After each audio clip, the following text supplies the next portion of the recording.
energy and give the context of what I call the crisis that we face in energy within the country. We spent last year as a country $2.25 billion US importing oil, which at today's exchange rate is about 220 billion Jamaican dollars. That represents about 15% of our GDP. In most of our trading partners, they spend on average between 3 to 9% of their GDP on oil imports. What we spend on, what we export as a country, the totality of our exports, which would include what we earn from from tourism, from oil manufacturing, we wouldn't be able to pay for oil if we added up the totality of all our exports. So we have a real crisis in terms of energy, because if we continue on the path that we're in, it's simply unsustainable. We do not generate enough foreign exchange as a country simply to pay for the importation of oil, which is the main source of energy for both transportation and electricity.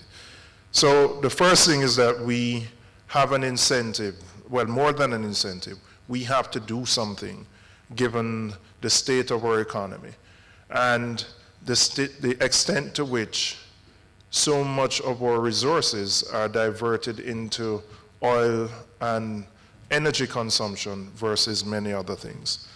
The second part of the energy crisis that we face is the cost of energy to both individuals and businesses.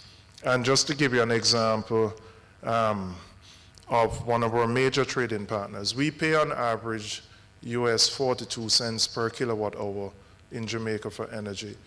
In Trinidad, and the reason I use Trinidad, we are the largest market for non-oil and gas exports out of Trinidad.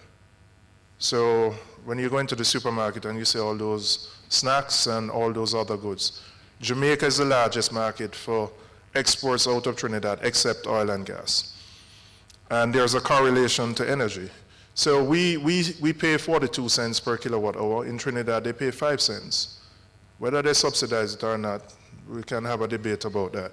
But their energy costs are probably 1/7, 1/8 of our total energy costs, which explains why we are the largest market for their non-oil and gas goods. So we have two challenges. One is that we have an economy which simply cannot sustain what we spend on our energy consumption. And secondly, in terms of what we pay for energy, we are obviously not competitive both regionally and internationally. And that explains to a significant extent why our manufacturing sectors have suffered tremendous decline over the years, and why, to a great extent, we import so much of what we consume. Now, having said that, what is it that we're doing to solve this energy challenge? And the government has begun and has started a number of initiatives, and I'll speak about some of the public sector ones and then some of the things that will relate to you as individuals and in the private sector.